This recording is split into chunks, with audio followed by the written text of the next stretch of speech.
Il Festival Verdi 2016 è già cominciato. Debutteremo il 1° ottobre con un nuovo allestimento di Don Carlo, seguito da una nuova produzione di Trovatore sempre qui, al Teatro Regio.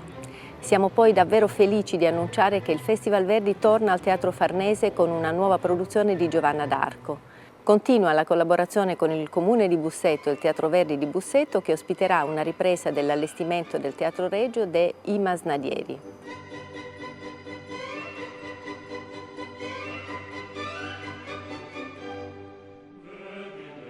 Vi aspettiamo il 16 gennaio qui al Teatro Regio, dove in un incontro con pubblico e stampa annunceremo i cast, tutti i dettagli del festival e le manifestazioni collaterali. Il festival sta per cominciare.